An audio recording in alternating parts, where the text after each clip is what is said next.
자, 오늘 밤에 이제 우리에게 주시는 하나님 말씀을 우리가 받겠는데요. 오늘은 이사야 55장 6절에서 마지막 13절까지 말씀을 받도록 하겠습니다.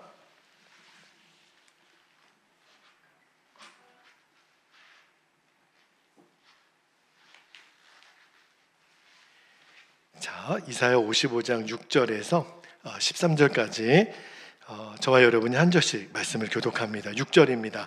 너희는 여호와를 만날 만한 때에 찾으라. 가까이 계실 때 그를 부르라. 악인은 그의 길을, 불의한 자는 그의 생각을 버리고 여호와께로 돌아오라. 그리하면 그가 긍휼히 여기시리라. 우리 하나님께로 돌아오라.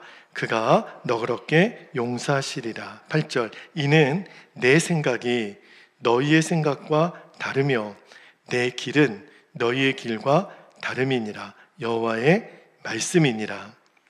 이는 하늘이 땅보다 높음 같이 내 길은 너희의 길보다 높으며 내 생각은 너희의 생각보다 높음이니라. 10절.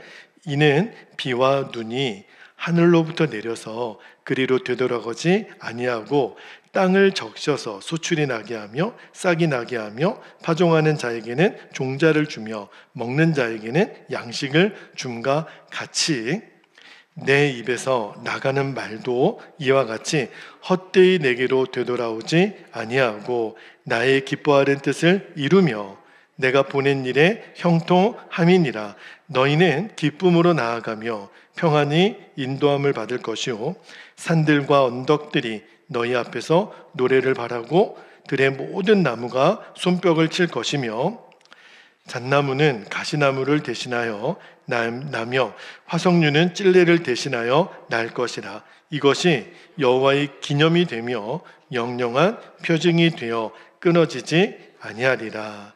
아멘. 하나님 말씀입니다. 이사야 55장 말씀은 두 주 전에 이제 5절까지 좀 끊어 읽었고요. 오늘 나머지 이 후반부 말씀이 저는 더 은혜가 되었던 것 같아요. 오늘 그 말씀을 좀 나누기를 원하는데 제가 여러분과 여러 번 말씀을 나눈 것 중에 하나가 우리가 신앙생활하다가 이렇게 어려울 때가 있어요. 낙심될 때. 근데 저도 제 인생을 되돌아보면 내가 아파서 그런가 또는 재정이 어려워서 그런가 관계가 깨어져서 그런가 여러 가지 우리가 낙심하는 이유가 있는데 우리가 제일 큰 어려움, 제일 큰 위기가 뭐냐면 하나님의 말씀은 반드시 이루어질 거다라고 하는 확신이 무너질 때 그때가 사실은 제일 큰 위기고 고통의 순간이에요. 왜냐하면 우리는 하나님을 믿는 사람이기 때문에 그래요. 하나님을 믿지 않는다면 하나님의 말씀이 이루어지든지 아니든지 무슨 상관이 있겠어요. 근데 우리는 하나님을 믿으니까 하나님 그 입에서 나온 하나님의 말씀을 우리는 이루어질 거라고 믿는데 때때로 그것이 의심이 되고 안 되면 어떡하지? 정말 그렇게 될까? 그때 낙심이 되거든요. 근데 오늘 본문에 나오는 이스라엘이 그랬어요. 자, 보세요. 지금 나라를 빼앗겼습니다. 바벨론에 70년 동안 포로 생활을 하고 성전 다 무너지고 왕도 없고 무엇보다도 이스라엘 백성들이 제일 힘들었던 게 뭔지 아세요? 내가 하나님의 백성이라는 자존심까지도 잃어버렸어요. 우리로 치면 내가 성도라고 하는 마지막 자존심을 잃어버리는 너무너무 절망 가운데 있죠. 근데 그때 하나님이 이사야를 통해서 뭐라고 말씀하시냐면 6절 말씀 볼게요. 6절에 보니까 너희는 여호와를 만날 만한 때에 찾으라. 가까이 계실 때에 그를 부르라. 그리고 11절 말씀을 볼게요. 이어서 말씀하시기를 11절에도 내 입에서 나가는 말도 이와 같이 헛되이 내게로 되돌아오지 아니하고 나의 기뻐하는 뜻을 이루며 뭐가요? 말씀이 내가 보낸 일에 형통함이니라. 그러니까 여기 6절하고 11절 말씀이 따로따로 떨어진 말씀이 아니에요.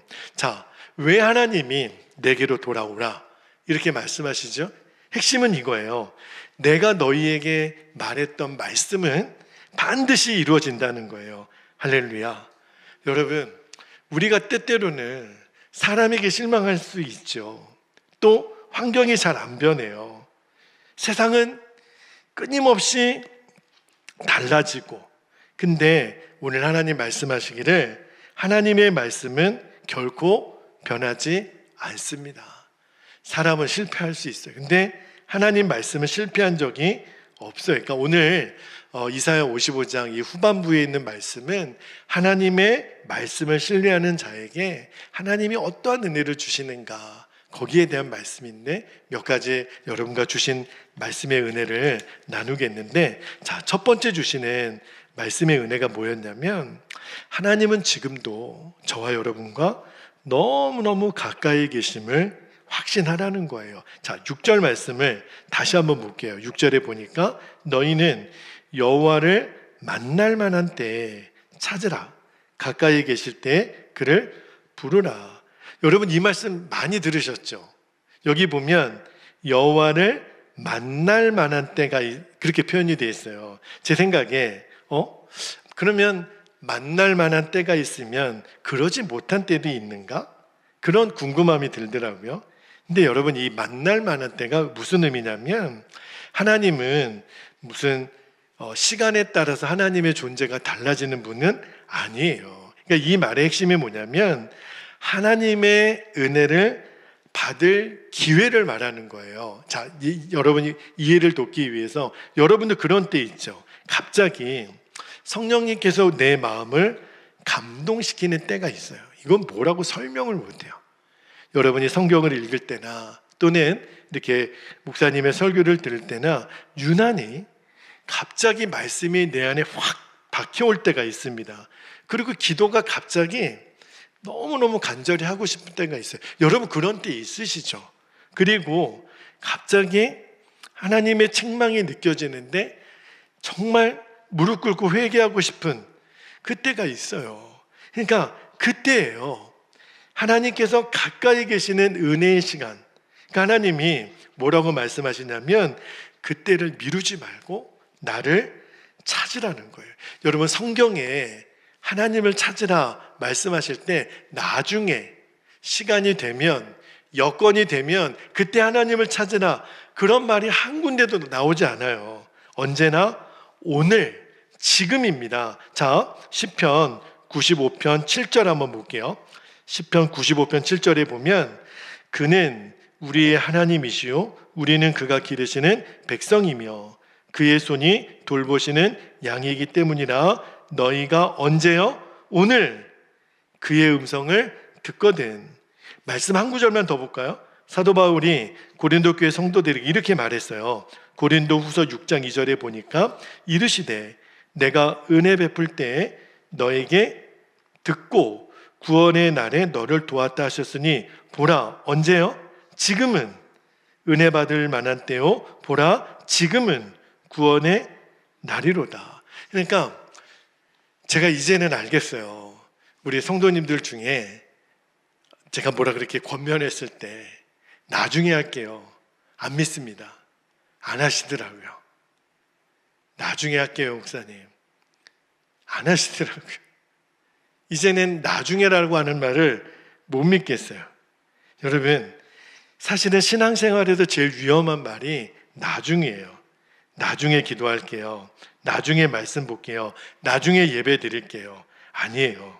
성경은 그런 적이 없어요. 하나님이 우리에게 주신 은혜의 감동이 영원히 지속되는 게 아니거든요. 그래서 성경은 미루지 말라는 거예요. 그런데 오늘 7절 말씀에 보면 단순히 은혜 받을 만한 때를 찾으라 그렇게만 말씀하지 않으시고, 자 7절을 한번 볼게요. 7절에 보니까 악인은 그의 길을, 불의한 자는 그의, 보세요, 생각을 버리고 여호와께로 돌아오라. 그리하면 그가 긍휼히 여기시리라. 우리 하나님께로 돌아오라. 그가 너그럽게 용서하시리라.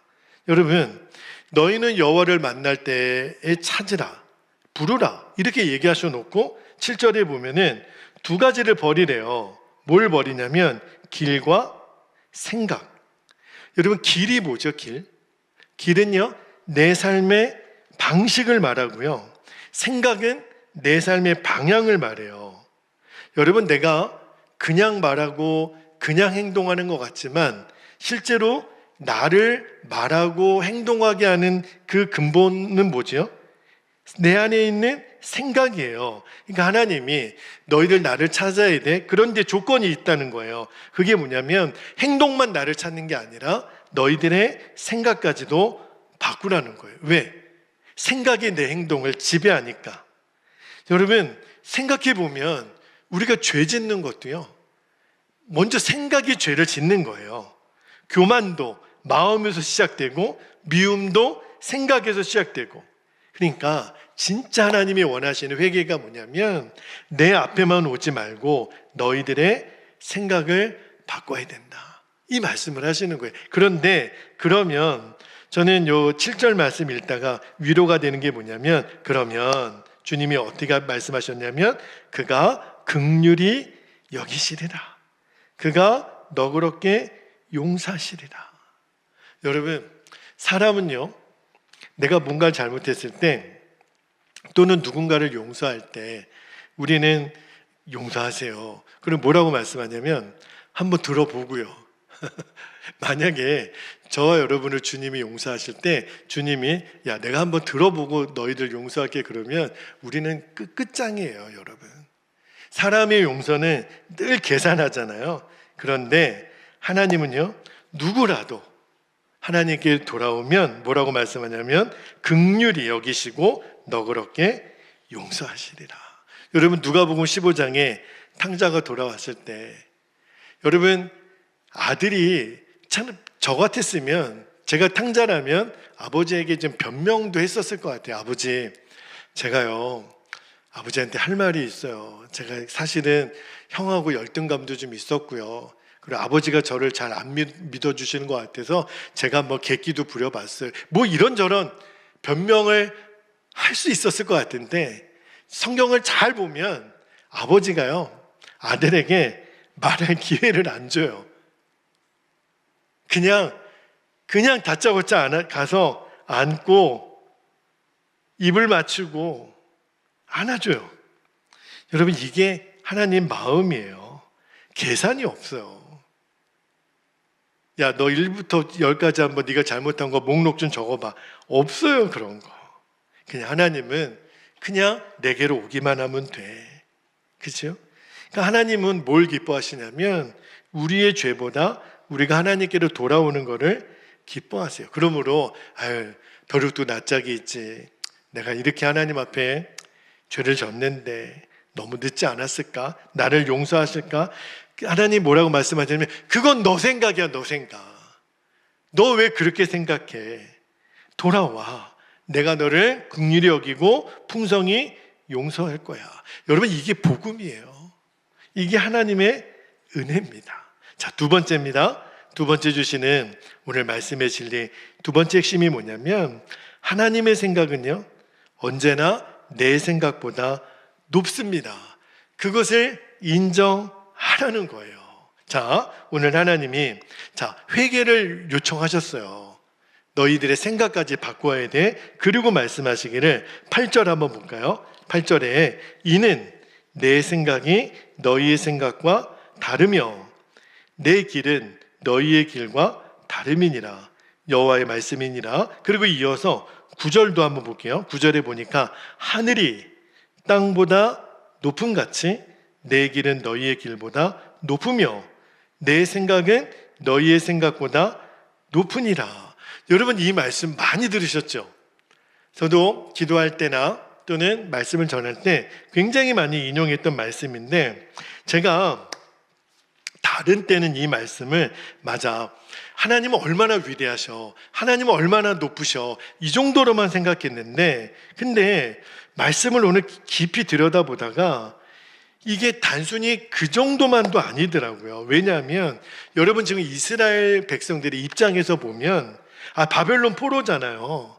나라도 잃고 성전도 없고 왕도 없고, 지금 이스라엘 백성들은 야, 이제 우리 끝났어, 하나님도 우리를 포기했어, 그런 상황이거든요. 근데 주님이 뭐라고 말씀하냐면 아니, 그건 너 생각이야. 너희의 생각과 내 생각은 달라. 여러분, 이거는 단순히 하나님의 지혜는 크고 높으셔, 이 선언뿐만이 아니에요. 이거는 뭐냐면 절망하는 백성들, 하나님 나 이제 끝났어요, 나는 구제불능이에요, 나는 지금 포기해요. 근데 주님 뭐라고 말씀하냐면 그건 너 생각이야, 내 생각은 달라, 너 끝난 거 아니야. 우리는 자꾸 절망을 선언하고 하나님의 역사도 끝났을 거야, 아니라니까요. 이 말씀은 희망이에요. 여러분, 내가 길이 막혔지 하나님이 길이 막혔습니까? 여러분, 내 가능성이 없어졌지 하나님의 가능성이 없어진 겁니까? 아니죠. 우리는 자꾸 눈앞에 보는 현실을 보고 낙심하지만 하나님은요, 저와 여러분의 인생의 끝을 보세요. 여러분, 저와 여러분의 인생의 마지막은 어떨까요? 우리는요, 말할 수 없는 하나님의 영광스러운 상급을 받을 사람인 거 믿으십니까, 여러분? 그러면 지금 내 모습 보고, 지금 서로의 모습 보고 낙심할 이유가 없는 거예요. 왜? 하나님 말씀하시거든요. 야, 너희들 생각이나 내 생각은 달라. 우리는 자꾸 지금의 아픔, 지금의 낙심을 보지만 하나님은 내일을 준비하세요. 여러분, 사람들이 십자가는 끝났다 그랬어요. 십자가는 실패다. 근데 아니죠. 십자가 때문에 구원의 길이 열렸고 제자들조차 예수님이 십자가에서 죽으셨을 때 끝났다, 다 도망갔어요. 끝이니까. 근데 아니에요. 하나님은 그 무덤에서 예수님의 부활을 준비하고 계셨잖아요. 끝난 게 아니에요. 여러분, 우리 중에 하나님께 기도하고, 그죠? 현실이 조금만 어려워지면 하나님 정말 듣고 계실까? 이렇게 정말 묻고 싶은 분이 계시다면 오늘 주의 말씀을 듣기를 바랍니다. 내 생각은 너희의 생각보다 높다, 이렇게 말씀해요. 이게 높다라는 거는 물론 하나님은 우리보다 엄청나게 수준이 높으시겠죠. 근데 이거는 단순히 높이보다는 비교할 수 없을 만큼 다르다. 여러분, 하늘하고 땅이 비교가 안 되잖아요. 그러니까 이렇게 믿으셔야 돼요. 내 계획보다 하나님의 계획은 언제나 크고 완전하셔. 그래서 제가 오늘 아침에도 하나님의 침묵에 대한 이야기를 여러분과 좀 나눴는데, 우리가 진짜 힘든 거는 아무리 기도해도 하나님이 침묵하실 때 아닙니까? 근데 여러분, 하나님이 침묵하신다고 해서 하나님이 안 계신 게 아니라니까요. 하나님이 지금 아무런 응답을 안 하실 때는 우리에게 뭔가 지금 하나님이 요구하시는 게 있을 뿐이지, 그지요? 여전히 하나님의 시간은 흐르고 있어요. 여러분, 저와 여러분은 하나님의 시간을 믿는 사람인 줄 믿습니다. 그래서 믿음은요, 이해가 아니에요. 이해가 되어서 믿는 것은 사실은 계산이죠. 누가 못 믿어요. 그러나 믿음은 뭐죠? 이해가 되지 않아도 하나님을 신뢰하는 것, 그게 믿음이에요.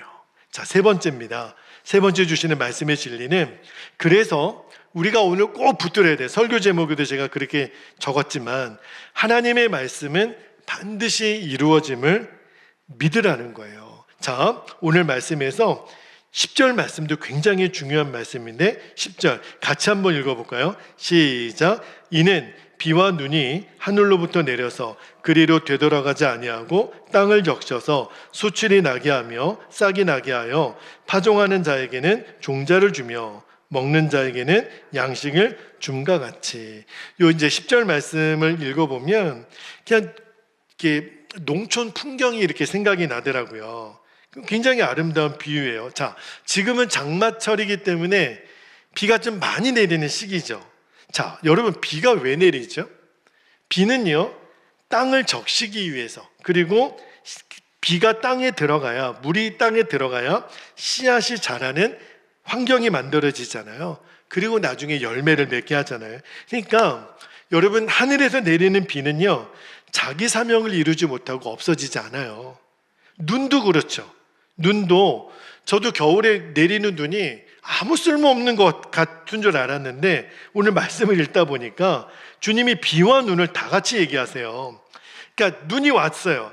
그게 땅을 적시고 사실은 메마른 대지를 살리는 거더라고요. 그런데 주님 뭐라고 말씀하냐면, 내 말도 그래. 눈과 비가 이 땅에 내려가서 적셔서 소출이 나게 하지 않니? 땅 싹이 나게 해서 종자를 주고 먹는 양식을 주는 것 같이. 이어지는 11절 말씀 볼까요? 11절에 보니까 주님이 이렇게 말씀하세요. 내 입에서 나가는 말도 그 비와 눈과 같이, 이와 같이, 잘 보세요, 헛되이 내게로 되돌아오지 아니하고 나의 기뻐하는 뜻을 이루며 내가 보낸 일에 형통함이니라. 이 11절 말씀이 오늘 본문의 심장이에요. 심장. 여기 보면 헛되이라는 말이 있잖아요. 원어에는 빈손으로 아무 결과 없이 그렇게 되어 있는데, 하나님 뭐라고 말씀하냐면 헛되이, 빈손으로 돌아오지 않아. 내가 너희에게 말한 모든 말씀은 반드시 뜻을 이루신다는 거예요. 할렐루야. 그게 하나님 말씀이에요. 여러분, 한 말씀에는 하나님의 능력이 담겨 있거든요. 사람의 말은 정말 믿기 어려울 때가 있어요. 근데 사람의 말은 그냥 약속일 뿐이지만 하나님의 말씀은요, 능력 그 자체예요. 태초에 하나님이 빛이 있으라, 그 빛이 있었잖아요. 하나님은요, 무슨 도구가 필요 없어요. 빛이 있으라 했으니 빛이 있었고, 땅은 풀과 채소를 내라, 그러니까 막 생명이 땅에서 움트잖아요. 하나님은 도구가 필요 없어요. 다 말씀으로 창조하셨어요. 예수님도 그랬죠. 여러분, 예수님이 무슨 병자를 일으키고 귀신을 쫓아내고 기사와 이적을 행하실 때 뭐 도구가 필요했습니까? 그냥 일어나라. 그러면 중풍병자가 일어났죠. 고요하고 잠잠하라. 풍랑이 잔잔해졌지요. 나사로야 나오라. 죽은 자가 살아났죠. 뭐지요? 하나님의 말씀에는 생명이 있고 능력이 있고 권세가 있는 겁니다. 그래서 히브리서 4장 12절 말씀 볼게요. 히브리서 4장 11절에 하나님의 말씀은 살아있고 활력이 있어 좌우의 날선 어떤 검보다도 예리하여 혼과 영과 및 관절과 골수를 찔러 쪼개기까지 하며 또 마음의 생각과 뜻을 판단하나니. 아, 하나님의 말씀은 움직이고 있구나. 말씀은 일하고 있구나. 그러므로 여러분, 저와 여러분이 오랜 시간 동안 기도했던 것이 여전히 응답이 안 되고 지연되는 것 같은 느낌이 있죠. 여러분, 오늘 하나님 말씀하시기를, 아니야, 너 생각과 내 생각은 다르다니까. 내 말은 아직 끝나지 않았어. 여러분, 씨앗을 심는 날 열매를 거두려고 하는 농부 있습니까? 여러분, 비가 내린 날 곧바로 추수하는 일꾼이 있습니까? 아니에요. 보이지 않아도 너무너무 희한한 거예요. 그 땅속에 씨앗이 심겨지고 그저 한 일은 일주일에 가서 물 한번 뿌려준 것밖에 없는데, 아니 그 땅에서 생명이 나온다니까요. 열매를 거둔다니까요. 뭐지요? 하나님의 말씀은 보이지 않는 땅 속에서도 생명이 자라는 것처럼 지금 역사하고 있다는 거예요. 그러므로 우리가 조급해하지 않기를, 말씀을 붙들었다면 그 말씀을 붙들고 인내할 수 있기를 축복합니다. 왜냐하면 하나님의 말씀은 실패하지 않기 때문에. 분명히 그러셨거든요. 헛되이 내게로 돌아오지 않을 것이다. 반드시 하나님의 뜻을 이룰 것이다. 그래서 저와 여러분의 소망은 현실이 아니라 하나님의 말씀인 줄 믿습니다. 마지막 한 가지만 더 나누고 기도하겠는데, 오늘 말씀의 결론입니다. 그래서 하나님의 말씀은요, 반드시 회복을 이루어낸다. 그 사실을 믿으라는 거예요. 저는 오늘 말씀을 쭉 읽다가 11절까지는 하나님의 약속에 대한 말씀이에요. 그리고 12절, 13절 이 두 절 말씀은 그 약속이 이루어진 결과를 말하는데, 12절 한번 볼까요? 12절도 너무너무 아름답습니다. 표현이. 볼게요. 너희는, 지금 포로로 잡혀있는 이스라엘 백성들에게 말하는 거예요. 너희는 기쁨으로 나아가며 평안히 인도함을 받을 것이요 산들과 언덕들이 너희 앞에서 노래를 바라고 들의 모든 나무가 손뼉을 칠 것이며. 여러분, 이게 약간은 은유법이고 의인법이잖아요. 여기 막 산과 언덕들이 노래를 부르고 나무들이 막 손뼉을 치고, 이게 무슨 말이죠, 여러분? 지금 뭐 병 주고 약 주는 겁니까? 하나님 노예로 잡혀가게 할 때는 언제고 지금 뭐 하시는 겁니까? 지금 하나님 뭘 말씀하는 거냐면, 너희들이 돌아올 거야. 근데 그냥 단순히 돌아온다라고만 말씀하지 않고 뭐라고 말씀하냐면 기쁨으로 나아가며 평안히 인도함을 받을 것이다. 이게 뭐죠? 하나님과의 관계가 회복된다는 거예요. 단순히 그냥 저 바벨론 땅에 포로로 끌려갔다가 예루살렘으로 단순한 귀향이 아니라 잃어버렸던 하나님과의 관계가 회복된 모습을 이 12절에 이렇게 표현한 거예요. 산과 언덕들이 막 노래를 하고 들의 모든 나무들이 손뼉을 치고 뭐죠? 와, 이제 하나님과의 관계가 회복된 여러분 축하합니다. 모든 만물들이 그런데요. 너무너무 아름다운 표현이죠. 근데 여기 보니까 하나님이 기쁨으로 또 우리에게 평안을 주시겠다고 말씀하시잖아요. 그러니까 이 기쁨과 평안이 늘 함께 가요. 이 뭘 말하는 거냐면 세상이 주는 기쁨과 하나님의 기쁨이 주는 기쁨은 우리에게 주시는 기쁨이 다르다는 거예요. 세상이 주는 기쁨은요, 환경을 따라 늘 바뀌어요. 돈이 있으면 기뻤다가 돈을 잃어버리면 또 슬펐다가, 건강할 때 기뻤다가 또 건강을 잃어버리면 또 슬펐다가, 형편이 좋아지면 기쁘고 어려워지면 금방 사라져요. 근데 하나님이 주시는 기쁨은요, 환경에서 나오는 게 아니거든요. 하나님과의 관계가 회복될 때 주시는 기쁨, 그때 우리에게 진짜 평안을 누리게 하신다는 거예요. 그러니까 사도 바울이 빌립보 감옥에서 갇혔을 때도 그 상황에 어떻게 찬양을 해요. 근데 비록 갇혀 있지만 하나님과의 관계는 너무 자유로우니까 하박국 3장 17절에 이하에 보면 하박국이 모든 소출이 끊어졌다 그랬어요. 양도 없고 외양간에 소도 없고. 그렇지만 나는 여호와로 말미암아 즐거워하리로다. 뭐지요? 나의 기쁨은 환경이 주는 거 아닙니다. 하나님에게서 옵니다. 그래서 예수님이 요한복음 14장 27절에 이렇게 말씀하셨죠. 한번 볼까요? 요한복음 14장 27절에 평안을 너희에게 끼치노니 곧 나의 평안을 너희에게 주노라. 내가 너희에게 주는 것은 세상이 주는 것과 같지 아니하니라. 그러므로 너희는 마음에 근심하지도 말고 두려워하지도 말라. 여러분, 세상의 평안은요, 문제가 없어져야 와요. 그죠? 근데 하나님의 평안은요, 문제가 있어도 누릴 수 있다는 거예요. 왜냐하면 하나님이 우리를 인도하실 거니까. 오늘 여기 12절에 보니까 평안히 인도함을 받을 것이라. 중요한 거는요, 내가 길을 찾는 게 아니라니까요. 여러분, 목자가 양들을 인도할 때 지도 한 장씩 나눠주고, 야, 너희들 지금부터 저기 골짜기 넘어가고 시내 넘어가고 잘 이렇게 알아서 찾아와, 그러지 않죠. 목자는 양들을 어떻게 인도하죠? 지팡이 하나 들고 막 소리를 내죠. 나를 따라와. 그러니까 양은 목자만 따라가면 돼요. 우리도 그렇죠. 여러분, 내일 일을 잘 몰라서 두려워할 이유가 없죠.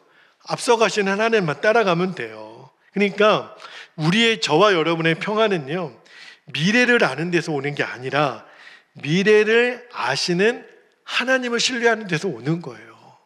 세상 사람들은 무슨 증권이 어떻게 된다, 주식이 어떻게 된다, 미래를 알려고 그렇게 애를 쓰죠. 근데 저와 여러분은 그런 거 몰라도 돼요. 내일 일은 몰라도 돼요. 다만 내일을 알고 계시는 주님만 바라보면 됩니다. 할렐루야. 마지막 13절입니다. 이렇게 고백을 해요. 이사야 선지자가 13절 볼게요. 잣나무는 가시나무를 대신하여 나며 화석류는 찔레를 대신하여 날 것이라. 이것이 여호와의 기념이 되며 영영한 표징이 되어 끊어지지 아니하리라. 여기 보면 가시나무와 찔레가 나오죠.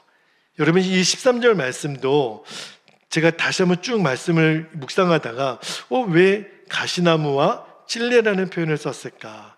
여러분, 이 가시나무와 찔레가 제일 먼저 등장하는 때가 언제죠? 아담과 하와가 범죄하고 그 에덴 동산에서 죄의 결과로 나온 게 바로 이 가시나무와 찔레입니다. 그러니까 범죄한 땅에 이 가시덤불과 엉겅퀴가 나기 시작했잖아요. 근데 여기 말씀하시기를 가시나무를 대신하여 잣나무가 나고 찔레 대신 화석류가 자랄 것이다. 그러니까 식물이 바뀐다라는 뜻이 아니죠. 이게 뭐죠? 너희들에게 지금까지 있었던 저주가 이제는 축복으로 바뀔 거야. 황폐한 인생이 회복이 될 거야. 심령이 살아나게 될 거고 절망의 희망으로 바뀔 거야. 지금 이 말씀하시는 거예요. 근데 이게 다 뭐의 능력이죠? 하나님 말씀의 능력인 거예요. 말씀이 들어가니까 인생이 달라져요. 성경의 모든 사람들이 다 그랬죠. 말씀이 들어가니까 인생이 달라져요. 말씀이 사람을 바꾸는 겁니다. 그래서 부흥은요, 사람이 열심으로 되는 게 아니더라고요. 말씀에서 시작이 됩니다. 자, 이제 말씀을 마무리하고 기도하겠는데, 하나님은 오늘 세 가지를 오늘 우리에게 말씀하셨어요. 간단하게만 정리 다시 한번 해드립니다. 첫째는 하나님께로 돌아오라. 은혜의 때를 놓치지 말라는 거예요. 두 번째는 하나님의 생각은 내 생각보다 높으시다. 그러므로 내가 지금 이해가 안 돼도 하나님, 그분을 신뢰하라. 세 번째는요, 하나님의 입에서 나가는 말은 반드시 이루어진다는, 헛되이 돌아오지 않는다. 그러므로 눈앞에 보이는 현실이 아니라 하나님 말씀을 붙드는 저와 여러분 되기를 축복합니다. 우리가 어떤 응답을 오랜 시간 동안 기다리고 있잖아요.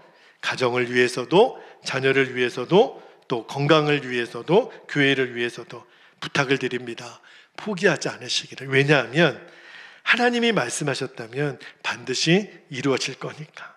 우리의 시간은 하나님의 시간과 다르지만 하나님은요, 하나님의 때는 언제나 가장 정확해요. 그러므로 말씀을 꼭 붙드시기를 바랍니다. 흔들려도 우리는 결코 무너지지 않아요. 하나님 말씀을 붙드는 사람은 눈물 가운데도 소망을 잃지 않습니다. 말씀을 붙드는 사람은요, 반드시 하나님의 약속이 성취되는 것을 보게 하실 줄 믿습니다. 끝까지 하나님 약속의 말씀만 붙들고 신뢰하며 살아가는 저와 여러분 되시기를 주님의 이름으로 축복합니다. 자, 이제 우리 기도하겠습니다. 두 가지 기도 제목을 우리가 붙잡고 기도하기를 원합니다. 첫 번째 기도 제목은 내 생각보다 높으신 하나님의 뜻을 신뢰하는 거예요. 그리고 어떤 상황에서도 말씀을 굳게 붙드는 믿음을 주시기를. 두 번째입니다. 내 삶, 우리 가정, 우리 교회 가운데 하나님의 말씀이 더 능력 있게 이루어지기를.